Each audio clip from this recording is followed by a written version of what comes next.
सरस्वती विशालाक्षी विद्यार्थिनः वाक्वर्धिनी वसत नित्यम कंठाग्रम ब्रह्म स्वरूपा सरस्वती। नमस्कार मित्रों, मैं मूलचंद गुप्ता पुनः अपने जीवन वृत्तांत के साथ उपस्थित हूँ। पिछले एपिसोड देखा आपने कि मेरे भाई श्री रामकृष्ण जी का देहांत 14 नवंबर 2011 को हो गया था और उनकी नौकरी 1 वर्ष बाकी रह गई थी। आगे बढ़ते मित्रों, नवंबर 2011 की ही बात है। मेरे छोटे बेटे अभिनव ने जो उसकी PTIL कंपनी थी उसको छोड़ दिया और एक अच्छी कंपनी में, हाइवा कंपनी में लग गया और नवंबर 2011 में। और दूसरी एक प्रमुख बात बताना चाहेंगे मित्रों, अप्रैल में 1 अप्रैल से लेकर अभी मैंने रिकॉर्ड चेक किया, 1 अप्रैल 2012 से 6 अप्रैल 2012, 6 दिन की छुट्टी लेकर मैं अपनी मिसेस के साथ अंडमान निकोबार द्वीप समूह गया। 1 अप्रैल को फ्लाइट से गया और 6 अप्रैल को वापस आया। वहाँ होटल में रहकर वहाँ घूमा, समुद्री बीचेस, द्वीप समूह सब देखे हम लोग, कोरल आइलैंड्स भी देखे। इस तरह से बहुत सारी चीज़ देखा और सेलुलर जेल देखा हम लोगों ने। और कुछ आदिम समुदाय के लोग अभी भी जंगलों में वैसे रह रहे हैं और निर्वस्त्र, उनको भी हम लोगों ने देखा। सड़क के किनारे खड़े रहते हैं, उनको फल फेंक दिया जाता है ऐसे बस से, लेकिन हम लोग बाहर नहीं निकलते हैं। तो वहाँ कोई बाहर निकलता नहीं है बस से, उस जगह पर, उस पॉइंट पर। तो इस तरह से उनको भी देखा। और मित्रों फिर 1 हफ्ता हम लोग वहाँ का मतलब भ्रमण किया, उसके बाद चले आए थे। अभी मित्रों करीब 13 मई 2012 से विद्यालय का समर वेकेशन शुरू हो गया। लेकिन चूंकि हमने बताया है आपको कि मेरा विद्यालय केंद्रीय विद्यालय AGCR में चल रहा है, जो कड़कड़डुमा कोर्ट के पास है, तो उसकी अब निर्माण करने की बात आ गई। तो हमारे विद्यालय का नाम केंद्रीय विद्यालय खिचड़ीपुर, जो उस विद्यालय में चलता बताया था, उसका निर्माण कार्य अब आरंभ होना था। तो उसका शिलान्यास हुआ 16 मई 2012 को। तो उसमें कपिल सिब्बल जी उस समय मानव संसाधन मंत्री थे, तो उन्हीं के अंडर में केंद्रीय विद्यालय होते हैं पूरे इंडिया में।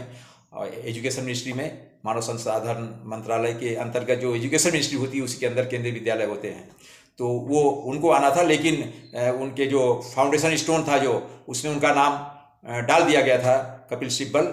और उसके बाद लेकिन वो आए नहीं, क्योंकि उस समय कुछ कार्टून का कुछ एक इशू शुरू हो गया, तो उसी में फंसे थे, तो परेशान थे, अपना वो देख रहे थे। उन्होंने फ़ोन कर दिया था मुझे कि भाई मैं आया नहीं, तो मेरा नाम डाल दिया, ठीक है, लेकिन मैं आया नहीं तो नहीं आया, कोई बात नहीं, आप लोग अपना कर लीजिए। कि ठीक है सर। फिर शीला दीक्षित उस समय मुख्यमंत्री थी, उनके बेटे संदीप दीक्षित MP थे पूर्वी दिल्ली जिले के, तो वो थे। और जो केंद्रीय विद्यालय हमारा जहाँ उसका निर्माण कार्य आरंभ हुआ था वो था पटवर्धन में, वहाँ के MLA अनिल चौधरी, वो भी आए थे। और हमारे कमिश्नर AK दीक्षित, ये सब और ऑफिसर्स हमारे डिपार्टमेंट के। मैं तो प्रिंसिपल था, मेरा रहना जरूरी था।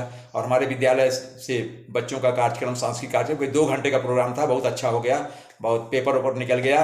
तो अब हुआ क्या, 17 तारीख को मैं ऑफिस बैठा, चूँकि प्रिंसिपल छुट्टी होती नहीं है, स्कूल बंद था, लेकिन कार्यक्रम के लिए बच्चों को बुला लिया गया था, टीचर्स को। और मित्रों फिर वहाँ पर हुआ क्या, 17 को मैं बैठा था, पेपर में वगैरह निकल गया। और फिर पूर्वी दिल्ली के जो कलेक्टर थे उस समय, डॉक्टर BM मिश्रा, उनका फ़ोन आया हमारे यहाँ लैंडलाइन पर। बोलो, हेलो प्रिंसिपल साहब, केंद्रीय विद्यालय खिचड़ीपुर। जी हाँ मैं बोल रहा हूँ। मैं कलेक्टर बोल रहा हूँ, डॉक्टर BM मिश्रा, पूर्वी दिल्ली कलेक्टर। हम क्या, हाँ जी नमस्कार। बोले नमस्कार। तो बोले आप हमारे पास आइए। हम कि क्यों सर? बोले आपने हमको कल बुलाया नहीं, फंक्शन, इतना पेपर निकला, दुनिया भर के बड़े बड़े नेता लोग आए, आप थे वहाँ, हाँ आपका भी भाषण ये सब, आपने कुछ हमको बुलाया नहीं। तो हमने कहा सर क्यों? बोले हम चेयरमैन हैं। हम कि चेयरमैन नहीं सर, हमारे चेयरमैन तो मिस्टर मुअज्जम है। तो बोले नहीं मैं चेयरमैन हूँ, कलेक्टर चेयरमैन होता है केंद्रीय विद्यालय। हम कि नहीं सर कभी नहीं, ये आपकी सर भूल है, सॉरी, आप चेयरमैन नहीं। बोले नहीं हमारे पास आ जाइए, बताइए कैसे नहीं। हम कि ठीक है आएंगे सर। तो बोले आइए, हम कि कल आ जाएंगे। बोले ठीक है। तो मैंने टाल दिया उनको मित्रों। फिर दूसरे दिन फिर मैं ऑफिस गया, बैठा था, तो उनका फ़ोन आ गया। अरे बोले भाई आप आए नहीं? अरे हम कि सर ऐसा आ सकते हैं, लेकिन ऐसा है मेरे पास सर कोई साधन नहीं है। आप इतने बड़े आदमी हो सर, कलेक्टर हो, एक गाड़ी भेज दीजिए, मैं आपके पास आ जाऊँ, मुझे दिल्ली के बारे में कुछ मालूम नहीं है। तो बोले अरे ऐसी बात है? कि हाँ सर, तो थोड़ा सहूलियत हो जाएगी। बोले ठीक है, भेजता हूँ मैं अभी शाम तक। हम कि ठीक है सर भेजिए, 5 बजे सर ऑफिस हमारी बंद हो जाएगी। बोले ठीक है भेजता हूँ। तो भेजा नहीं उन्होंने मित्रों। 3-4 दिन बीता, फिर एक दिन उनके PA का फोन आ रहे, भाई आप आ नहीं रहे हैं, क्या बात है? हम कि आएंगे, गाड़ी भेजिए। तो ऐसे चलता रहा, टालते रहे। तो एक दिन मैंने फ़ोन किया खुद कलेक्टर को। तो हमने कहा सर वो गाड़ी भेजा नहीं। बोले अभी मैं मीटिंग में हूँ, अभी बात करता हूँ। तो मीटिंग खत्म हुई, फिर मैंने एक बार फ़ोन किया, फिर उनका कोई जवाब नहीं। बोले देखते हैं। फिर ऐसे मित्रों कम से कम 29 मई 2012 आ गया।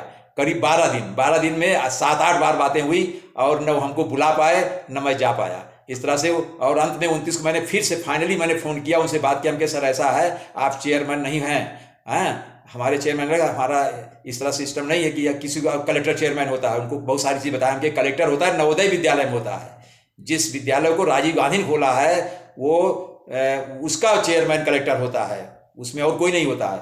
बोले हाँ हाँ एक बार मैं चेयरमैन था। तब सर, तो इसीलिए आपके ध्यान में Navodaya Vidyalaya is different from केंद्रीय विद्यालय। तो उनको समझा दिया मित्रों, और न मैं गया न वो बुला पाए। नमस्कार, धन्यवाद, फिर मिलेंगे।